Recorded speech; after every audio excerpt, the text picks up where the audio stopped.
Good morning बच्चों। इसके पहले की वीडियो में आप लोगों ने पढ़ लिया था परंपरागत ऊर्जा के स्रोत एवं उनके कुछ प्रकारों के बारे में। हमने चर्चा की थी। आज हम चर्चा करने जा रहे हैं उसके आगे तीसरा प्रकार है जैव मास या बायोमास या और बायोगैस। बच्चों देखिए, जैव मास का मतलब क्या होता है। जैव से होता है जीव, मास मतलब उनके अवशेषों से। ठीक है, अब जीव के अंतर्गत क्या क्या आ गए, पेड़ पौधे और जीव जंतु। इनके अवशेषों से तैयार किया जाता है बायोमास या बायोगैस। बायोमास, सबसे पहले हम बायोमास के ऊपर चर्चा करते हैं बच्चों, और देन उसके बाद बायोगैस के बारे में बात करेंगे। तो बच्चों, आप लोग जानते हो कि हमारा देश जो है वो कृषि प्रधान देश है। पशुपालन भी हमारे यहाँ बहुतायत से होता है। तो पेड़ पौधों के अवशेष और पशुओं के मल मूत्र आदि अवशेषों का उपयोग करके क्या तैयार किया जाता है, बायोमास और बायोगैस। एक एक करके हम चर्चा करते हैं। बायोमास देखिए बच्चों, जब हालांकि हमारे यहाँ पशुपालन बहुत अधिक मात्रा में किया जाता है ना। पशुधन हमारे गाँव में अत्यधिक मात्रा में है, तो उनसे उत्पन्न होने वाले गोबर का उपयोग जो है वो कंडों के रूप में, ईंधन के रूप में किया जाता है। ये परंपरागत रूप से ये प्रक्रिया जो है चल ही रही है।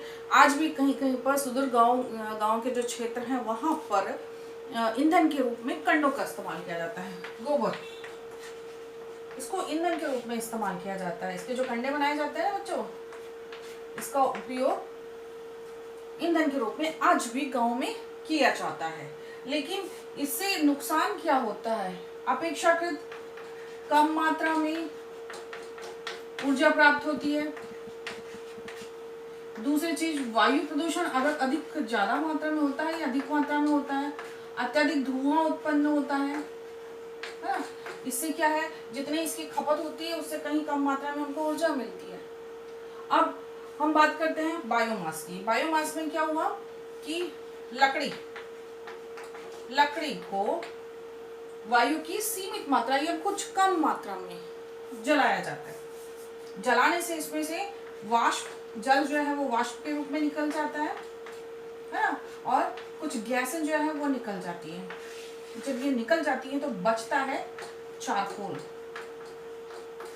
अब ये चारकोल जो है ना, ये अच्छा ईंधन है, इसी को हम कहते हैं बायोमास। जब चारकोल को जलाया जाता है ना बच्चों, तो धुआं भी नहीं उत्पन्न होता है और ऊष्मा की मात्रा ज्यादा प्राप्त होती है अपेक्षाकृत इन सब जो परंपरागत जो ऊर्जा के स्रोत हैं इनसे। अब देखते हैं हम, ये था आपका बायोमास हो गया। अब हम बात करते हैं बायोगैस के बारे में। बायोगैस क्या होता है, पशुओं के जो मलमूत्र और अवशेष हैं, गोबर आदि और उनके अवशेषों को क्या किया जाता है, इसके साथ इसका पानी के साथ घोल बनाया जाता है। इस घोल को कहते हैं सलरी, और इस सलरी का क्या किया जाता है, अपघटन किया जाता है वायु की अनुपस्थिति में। तो एक गैस प्राप्त होती है जिसे कहते हैं बायोगैस। बायोगैस, ये गैस जो है ये methane gas plus H2 gas plus CO2 और H2S गैस, इन सब गैसों का क्या होती है, मिश्रण होती है। बायोगैस मिश्रण है किसका किसका, methane gas, hydrogen gas, carbon dioxide gas और हाइड्रोजन सल्फाइड गैस। और इसमें मीथेन जो है वो 75% तक होता है। ठीक है, ये गैस की मात्रा जो होती है वो 75% तक होती है। और ये जो है बायोगैस जो है ये एक बहुत अच्छा या उत्तम ईंधन है। गांव में इसका उपयोग इसका उपयोग जो है वो क्या बोलना चाहिए, ईंधन के रूप में घरों में, सड़कों में उजाला करने के लिए या प्रकाश के स्रोतों के रूप में किया जाता है। इसको जलाने से या इसका उपयोग करने से धुआं नहीं उठता। दूसरी चीज, प्रदूषण नहीं होता, तीसरी चीज, किसी प्रकार का कोई अवशेष नहीं बचता, और जो गोबर का अवशेष बचता है ना अपघटन के पश्चात, बच्चों उसका उपयोग खाद के रूप में कर लिया जाता है। तो एक प्रकार से बायोगैस जो है वो एक उत्तम ईंधन है। बच्चों हम देखते हैं कि बायोगैस का निर्माण कैसे किया जाता है। तो बायोगैस के निर्माण के लिए बायोगैस संयंत्र स्थापित किए जाते हैं। ये संयंत्र जो है ये दो प्रकार के होते हैं। एक्चुअली ये बड़ी बड़ी टंकियां होती हैं, और ये दो प्रकार की होती हैं। एक होता है स्थायी गुंबद और दूसरी होती है तैरती गैस टैंकी। चूंकि स्थायी गुंबद टैंक में लागत कम लगती है ना, इसलिए प्रचलन में स्थायी गुंबद संयंत्र का ही निर्माण किया जाता है। किसके लिए? बायोगैस निर्माण के लिए। बच्चों परीक्षा के दृष्टि से ये जो चित्र जो है और इसकी संरचना जो है वो बहुत ही इंपॉर्टेंट है। और एक चीज और पूछा जाता है वह है 1 नंबर के प्रश्न में सलरी किसे कहते हैं। दूसरा ये पूछा जाता है कि बायोगैस किसे कहते हैं और बायोगैस के संगठक का संगठन क्या है। ये इससे इंपॉर्टेंट कुछ प्रश्न थे। चलिए हम देखते हैं कि जो प्रचलन में बायोगैस संयंत्र है वह है स्थायी गुंबद टाइप का। ठीक है, तो इसकी संरचना हम देख लेते हैं। ये जो है ईंटों की बनी हुई एक टैंकी होती है, जिसके बीच में एक बड़ा सा टैंक होता है और ऊपर से ये कवर्ड होता है। ये टैंक जो है ये कहलाता है संपाचित्र या संपाचक टैंक। बगल से यहाँ से गोबर और जल का गाढ़ा घोल तैयार किया जाता है और जिसे हम कहते हैं सलरी। सलरी को यहाँ से टैंक में भेजा जाता है। टैंक में क्या होता है कि इस सलरी का वायु की अनुपस्थिति में अपघटन होता है और बायोगैस बनती है। तो बायोगैस जो है ये यहाँ से इसके ऊपर से टैंक से बाहर निकाल ली जाती है, जबकि जो अवशेष बचता है उस अवशेष को इस साइड में इस कक्ष में प्राप्त कर लिया जाता है या एकत्र कर लिया जाता है। अब ये बचे हुए अवशेष का उपयोग जो है वो खाद के रूप में किया जाता है। क्योंकि ये बहुत ही कम लागत में बनने वाली टंकी है, इसलिए प्रचलन में बायोगैस संयंत्र का गुंबद प्रकार ही बनाया जाता है। अब बात आ रही थी कि बायोगैस जो है वो एक उत्तम ईंधन है। उत्तम ईंधन किसे कहते हैं? उत्तम ईंधन या आदर्श ईंधन किसे कहते हैं? तो उत्तम ईंधन या आदर्श ईंधन के जो गुण होते हैं वो इस तरह से होते हैं, और जो इन गुणों की पुष्टि करता है उसे ही हम आदर्श ईंधन कहते हैं। जैसे आदर्श ईंधन वह ईंधन है जिसका ऊष्मीय मान उच्च हो, ज्वलन ताप कम हो और जिसका पूर्ण दहन हो और दहन की दर जो हो वो पूरी तरह से संतुलित हो, अवशेष न बचे, ऐसे ईंधन को कहा जाता है आदर्श ईंधन। बच्चों एक बार फिर से मैं परिभाषा बता दे रही हूँ आपको कि वह ईंधन जिसका ऊष्मीय मान अधिक, कम ज्वलन ताप और जिसके दहन की दर संतुलित हो, ऐसे ईंधन को आदर्श ईंधन कहा जाता है। ये आदर्श ईंधन के कुछ गुण हैं। इसमें से यहाँ तक तो मैंने बता दिया। ये है चौथा जो गुण है वो है इसमें अवशेष न बच पाए कुछ भी, भंडारण में काफी कम स्थान लगे, ऐसा ईंधन आदर्श ईंधन होता है। साथ साथ में आसानी से उपलब्ध हो और किफायती भी हो, इस प्रकार के ईंधन को आदर्श ईंधन कहा जाता है। क्या क्या कहा बच्चों मैंने? जिसका ऊष्मीय मान उच्च हो ना। ऊष्मीय मान मतलब क्या होता है कि कम से कम मात्रा में अधिक से अधिक ऊष्मा उत्पन्न हो। जैसे बायोगैस का ऊष्मीय मान कितना होता है? बायोगैस का ऊष्मीय मान होता है 35 से 40 किलो जूल प्रति ग्राम। इसका मतलब ये हुआ कि 1 ग्राम यदि बायोगैस का दहन होता है तो 35 से 40 किलो जूल ऊष्मा उत्पन्न होती है। उसके कंपैरिजन में देखिए एलपीजी गैस का ऊष्मीय मान ज्यादा है। कैसे?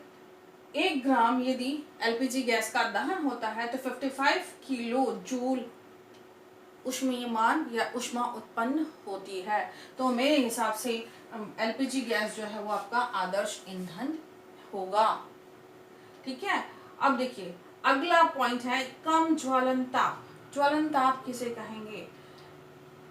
ज्वलन ताप, ताप की वह मात्रा है, कम से कम ताप की वह मात्रा है जिसके संपर्क में आने से वो वस्तु जलना प्रारंभ कर देती है या पदार्थ जलना प्रारंभ कर देता है।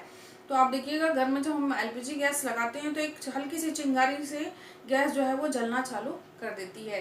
अर्थात क्या हुआ कि एलपीजी गैस का ऊष्मीमान बहुत कम है कि वो एक हल्की चिंगारी से ही आग पकड़ लेती है।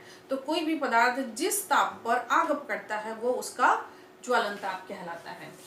तीसरा, पूर्ण दहन होना चाहिए। अगर पूर्ण दहन नहीं होगा तो क्या होता है बच्चों, जैसे गोबर के कंडे वगैरह जो इस्तेमाल किए जाते हैं उसमें प्रदूषण की संभावना होती है। तो दहन पूर्ण होना चाहिए और दहन की दर संतुलित होनी चाहिए। इनका उपयोग करने के बाद अवशेष कुछ ना बचे, आदर्श ईंधन वह होता है। साथ में उसके भंडारण के लिए स्थान भी कम लगना चाहिए। हैंडी हो, यानी कि आसानी से एक स्थान से दूसरे स्थान ले जाया जा सके, आसानी से मिल जाए और किफ़ायती हो, ये है आदर्श ईंधन। इसमें एक पॉइंट मैं और बताना चाह रही थी बच्चों, एक तो हो गया हमारा बायो मास, दूसरा हो गया बायो गैस, तीसरा कहीं कहीं सुनने में मिलता है बायोडीजल। आपके जीके के लिए है ये कि बायोडीजल का निर्माण कैसे किया जाता है। तो पौधों के रस से बायोडीजल का निर्माण किया जाता है। एग्जाम्पल के लिए गन्ने का रस का उपयोग करके बायोडीजल बनाया जाता है। हम पढ़ेंगे बच्चों परंपरागत ऊर्जा के स्रोतों का चौथा टाइप, ये है पवन ऊर्जा। पवन ऊर्जा का प्राथमिक स्रोत जो होता है वो सूर्य ही होता है बच्चों, है ना। सूर्य से प्राप्त जो सौर ऊर्जा है ना, ये क्या करती है, समुद्रों में पहाड़ों को, भूमियों को अलग अलग दरों पर गर्म करती है। ठीक है, मतलब समुद्र का ताप अलग होगा, समुद्र के जल का ताप अलग होगा, उसके किनारे का ताप अलग होगा, भूखंड भाग का ताप अलग होगा या पहाड़ों का ताप अलग होगा। तो ये क्या करती है, अलग अलग दर से सौर ऊर्जा जो है इन भागों को गर्म करती है। जिसके कारण क्या होता है कि इनके संपर्क में आने वाली जो वायु है वो हो जाती है गर्म। अब गर्म वायु जो है, चूंकि इसका दबाव कम होता है, कम दाब का क्षेत्र बनता है, तो ये गर्म वायु जो है ये ऊपर उठती है। जो ऊपर उठती है तो ऊपर से ठंडी हवा जो है वो, चूंकि उसका दबाव का क्षेत्र ज़्यादा होता है, उसका दाब ज़्यादा होता है, वो नीचे की तरफ आ जाती है। तो इस तरह से वायु जो है वो क्या करती है, गति करती है ना।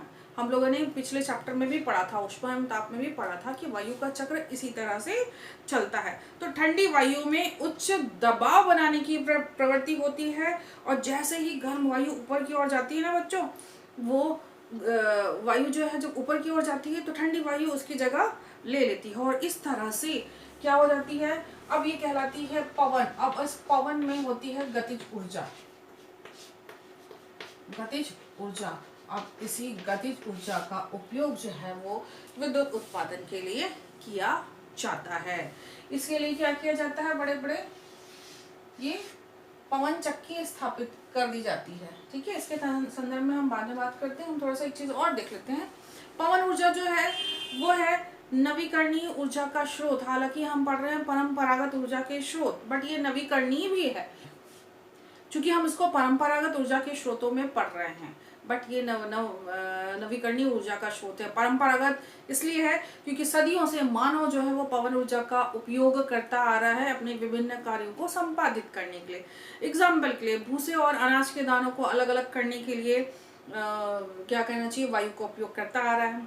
प्राचीन काल की बात करें तो पाल वाली नौकाएं भी चलती थी। अब इसका उपयोग जो है, हम बनावट देखें तो ये बिल्कुल पंखे के ब्लेड के समान दिख रही है। नीचे की तरफ देखिए, ये एक मजबूत आधार है, लोहे का एक मजबूत आधार है। यहाँ पे ब्लेड है, ब्लेड की संख्या अलग अलग भी हो सकती है। ये काफी विशालकाय होते हैं और बड़े बड़े भू क्षेत्रों में, बहुत अगर व्यावसायिक मात्रा में विद्युत का उत्पादन करना है तो बड़े बड़े भू क्षेत्र में जहाँ पर वायु की गति या जहाँ पर पवन हमेशा उपलब्ध हो, वहाँ पर बड़े बड़े इस तरह से पंचक्की या पवन चक्की स्थापित किए जाते हैं। और ये काफ़ी विशालकाय होते हैं और इनसे अधिक मात्रा में विद्युत का उत्पादन किया जाता है। बच्चों देख लीजिए कि ये जो ब्लेड है ये बिल्कुल पंखों के ब्लेड की तरह है। इनकी बनावट इस तरह से होती है कि ये बड़ी आसानी से पवन की गति या पवन से घूमने लगते हैं, है ना। पवन के संपर्क में आते हैं तो ये ब्लेड घूमने लगते हैं, और जब ये तेजी से घूमने लगते हैं तो इनका संबंध होता है जनित्र के आर्मेचर से, है ना। और आर्मेचर जो है वो भी क्या होता है, वो भी घूमने लगता है, और जनित्र जो है इसकी गतिज ऊर्जा को विद्युत ऊर्जा में बदल देता है। तो इस तरह से पवन चक्की का उपयोग विद्युत ऊर्जा के उत्पादन के लिए किया जाता है। साथ साथ में पवन चक्की से यांत्रिक कार्य भी पुराने समय में किए जाते थे कि कुएं से पानी निकालने के लिए भी पवन चक्की का इस्तेमाल किया जाता रहा है। अब पवन चक्की या पवन ऊर्जा जो है इसकी कुछ सीमाएं भी, इससे कुछ लाभ है तो इसकी कुछ सीमाएं भी हैं। अब इससे लाभ क्या है बच्चों, देखते हैं लाभ क्या है। सबसे पहली बात, ये निशुल्क मिलता है, निशुल्क उपलब्ध है, प्रकृति में निशुल्क उपलब्ध है। इस पवन ऊर्जा से प्रदूषण बिल्कुल भी नहीं होता है, और पवन ऊर्जा को सरलता से यांत्रिक ऊर्जा में बदल दिया जाता है ना। बड़ी आसानी से पवन ऊर्जा को यांत्रिक ऊर्जा में बदल भी दिया जाता है। अब इस यांत्रिक ऊर्जा से विद्युत उत्पादन किया जा सकता है, बट इसकी कुछ सीमाएं हैं, सीमाएं हैं, इसका कुछ दोष भी। ये सीमाएं क्या हैं? वर्ष भर सभी स्थानों पर पर्याप्त मात्रा में वायु गतिशील नहीं होती है, क्योंकि पवन चक्की को चलाने के लिए गतिशील वायु का उपलब्ध होना वो भी साल भर बहुत जरूरी है। साथ साथ में वायु की अगर पर्याप्त मात्रा न हो तो इसे कंटिन्यूअस तौर पर यानी कि लगातार इसका उपयोग नहीं किया जा सकता। तो ये था पवन ऊर्जा के, या कहना चाहिए पवन चक्की की कुछ सीमाएं। अब बच्चों हम देखते हैं कि पवन ऊर्जा यानी कि पवन चक्की को चलाने के लिए वायु की गति कितनी होनी चाहिए। मिनिमम वायु की गति होनी चाहिए 15 किलोमीटर प्रति घंटा, 15 किलोमीटर प्रति आवर या घंटा, ठीक है। अगर इससे कम हो, वायु की गति इससे कम हो, कितनी हो, 5 से लेकर के 10 किलोमीटर प्रति घंटा हो, तो ऐसी वायु कहलाती है मंद वायु। लेकिन यदि वायु की गति 800 किलोमीटर प्रति घंटा हो जाए तो क्या होगा बच्चों, ये टॉर्नेडो का रूप ले लेती है, जो कि काफी घातक होती है, ठीक है। तो पवन चक्की को चलाने के लिए मिनिमम 15 किलोमीटर पर आवर की पवन की गति चाहिए होती है। तो ये था बच्चों पवन ऊर्जा और पवन। हम लोग पढ़ेंगे बच्चों अब गैर परंपरागत ऊर्जा के स्रोत। अभी तक हमने पढ़ा था परंपरागत ऊर्जा के स्रोत, और इस स्रोत के अंतर्गत हमने पढ़ लिया था बच्चों कि जीवाश्म ईंधन में कोयला, पेट्रोलियम और प्राकृतिक गैस। दूसरा पढ़ा था ताप विद्युत संयंत्र। तीसरा पढ़ा था जल विद्युत संयंत्र। चौथा पढ़ा था बायोमास और बायोगैस, और पांचवा पढ़ा हमने पवन ऊर्जा। अब हम पढ़ेंगे गैर परंपरागत या वैकल्पिक ऊर्जा के स्रोत। बच्चों ये जो वैकल्पिक ऊर्जा के स्रोत हैं, ठीक है ना, इनकी आवश्यकता आज के परिवेश में बहुत ज्यादा है। लेकिन क्यों? इसलिए क्योंकि जो परंपरागत ऊर्जा के स्रोत हैं उनके भंडार समाप्ति की कगार पर हैं, और आज हमारे समक्ष एक विकट समस्या उत्पन्न हो गई है, वो है ऊर्जा संकट। तो उसका यानी कि परंपरागत ऊर्जा के स्रोतों के विकल्प के तौर पर हम गैर परंपरागत ऊर्जा के स्रोतों का इस्तेमाल कर रहे हैं आजकल। अब चूंकि विकल्प है इसलिए इनका नाम रखा वैकल्पिक। इसके अंतर्गत सबसे पहला और सबसे महत्वपूर्ण ऊर्जा का स्रोत वो है सौर ऊर्जा। सौर ऊर्जा बच्चों आप लोग जानते हो ये ऊर्जा जो है हमें डायरेक्टली सूर्य से मिल रही है, ठीक है। अब ये सूर्य से जो प्राप्त होने वाली ऊर्जा है ये निर्बाध रूप से निःशुल्क हमें मिलती ही जा रही है। जब से पृथ्वी का हम अस्तित्व की बात कर रहे हैं तब से सूर्य से हमें सौर ऊर्जा मिल रही है ना, और सूर्य से मिलने वाली ऊर्जा कहला रही है सौर ऊर्जा। अब अगर हम दूसरे शब्दों में कहें तो सूर्य से प्राप्त होने वाली ताप ऊर्जा और ऊष्मा ऊर्जा दोनों को मिलाकर के हम सौर ऊर्जा कह सकते हैं। अब अनंत काल से सूर्य से हमें सौर ऊर्जा मिल रही है। और आप देख रहे हैं गर्मी कितनी बढ़ रही है। इसका मतलब प्रति दिन, डे बाय डे, ये जो ऊर्जा है उसकी मात्रा बढ़ रही है ना। सूर्य से प्राप्त होने वाली सौर ऊर्जा की मात्रा बढ़ रही है। तो क्या सूर्य के पास की ऊर्जा कभी खत्म होगी, या इसके पास ये ऊर्जा कहाँ से आ रही है? ठीक है, और कितना भंडार है सौर ऊर्जा का सूर्य के पास? चलिए, ये एक सवाल हमारे मन में आ रहा है, इसको हम दूर करने की कोशिश करते हैं। तो सूर्य के पास क्या सौर ऊर्जा का भंडार है? कैसा भंडार है हम देखते हैं। सूर्य का जो क्रोड होता है बच्चों, उस क्रोड में एक विशिष्ट प्रकार की क्रिया होती है, नाभिकीय अभिक्रिया होती है, जिसे हम कहते हैं नाभिकीय संलयन की अभिक्रिया। और इस नाभिकीय संलयन की अभिक्रिया में हाइड्रोजन का जो समस्थानिक है ड्यूटेरियम, उसके नाभिक आपस में संलयित होकर के हीलियम का एक नाभिक बनाते हैं और साथ में अत्यधिक मात्रा में ऊर्जा उत्पन्न होती है। और ये नाभिकीय संलयन की जो अभिक्रिया है वो निर्बाध रूप से लगातार निरंतर चल रही है, और ऊर्जा जो है, सौर ऊर्जा जो है वो लगातार उत्पन्न होती आ रही है। एक बार इसका समीकरण देख लेते हैं कि ड्यूटेरियम का नाभिक जब ये आपस में संलयित होते हैं तो हीलियम का नाभिक बनता है, और अत्यधिक मात्रा में या अपार मात्रा में ऊर्जा उत्पन्न होती है। तो बच्चों, अब तो आपको समझ में आ गया होगा कि ये कभी ना रुकने वाली अभिक्रिया सूर्य के क्रोड में चल रही है। ठीक है, और ये जो चलने वाली अभिक्रिया है जिसे हम नाभिकीय संलयन कह रहे हैं, इसके बारे में खोज करने वाले वैज्ञानिक का नाम है हैंस बेथे। इन्होंने ही बताया था कि सूर्य के पास ऊर्जा का स्रोत जो है वो नाभिकीय संलयन की अभिक्रिया है, और ये अभिक्रिया लगातार चल रही है। अब देखिए, सूर्य की जितनी भी ऊर्जा है उसका 47% जो है वो पृथ्वी तक पहुंचता है। ठीक है, सूर्य की पूरी ऊर्जा का 47% तक ही पृथ्वी की सतह तक पहुंचता है, बाकी जो है वो वायुमंडल में विलीन हो जाता है। ठीक है, तो इन सब चीज़ों को पढ़ने से पहले हम एक चीज़ और देख लेते हैं, वो है प्रकाश विकिरण का, या सूर्य की जो विकिरण है उसका संगठन क्या होता है, क्यों हमको ये गर्मी या उष्मा मिलती है सौर ऊर्जा से। ठीक है, तो हम सबसे पहले देख लेते हैं कि इसका संगठन क्या है। किसका? सूर्य की किरणों का, ये विकिरण का संगठन क्या है, क्यों हमको सूर्य से प्राप्त होने वाली जो सौर ऊर्जा है उससे इतना गर्म महसूस होता है या इतना ताप महसूस होता है। ठीक है, तो देखते हैं कि सूर्य की जो किरणें हैं, मान लीजिए सूर्य की किरण है, तो मुख्य रूप से इसके जो संगठक है वो 3 प्रकार के। अगर हम सूर्य की विकिरण का संगठन देख रहे हैं तो ये विकिरण जो है मुख्य रूप से दृश्य प्रकाश, अवरक्त किरणें और पराबैंगनी विकिरणों से मिलकर बनी होती है। पराबैंगनी विकिरणें।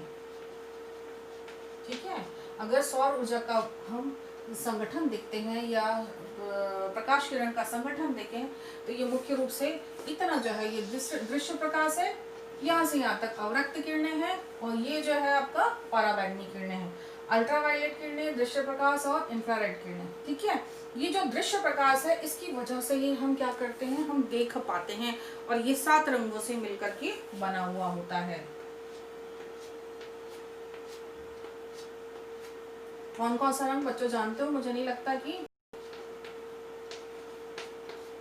ये आपका हो गया इंडिगो, ये हो गया आपका ब्लू, ये हो गया आपका ग्रीन, ये येलो, ऑरेंज, और ये हो गया आपका रेड। ठीक है, तो सूर्य के विकिरण का जो मुख्य भाग है वो है आपका दृश्य प्रकाश, और ये 7 रंगों से मिलकर के बना हुआ होता है। और अब इसका दूसरा संगठक जो किरणें हैं वो है अवरक्त किरणें और साथ में पराबैंगनी किरणें। अगर हम इनका तरंग दैर्घ्य देखें तो इसमें ये इसका तरंग दैर्घ्य जो होता है बहुत कम होता है, सबसे कम होता है दृश्य प्रकाश में बैंगनी रंग का, और सबसे ज्यादा होता है रेड कलर का। कम किसका हुआ? कम तरंग दैर्घ्य किसका है? बैंगनी का, और ज्यादा किसका है? रेड का। ठीक है, अब देखिए उससे भी ज्यादा तरंग दैर्घ्य किसका है? अवरक्त किरणों का। और ये वही अवरक्त किरणें हैं जिसके कारण हमको ताप का अनुभव होता है, हमको गर्म जो लगता है वो अवरक्त किरणों की वजह से ही होता है। इसका तरंग दैर्घ्य सबसे ज्यादा होता है और इसी वजह से हम गर्मी महसूस करते हैं, कपड़े सूखते हैं। प्रश्न परीक्षा में आता है, पिछले साल भी आया था कि कपड़े सूखने का कारण क्या है, कि कपड़े अगर बाहर रखे हुए हैं तो सूख जाते हैं, किस वजह से?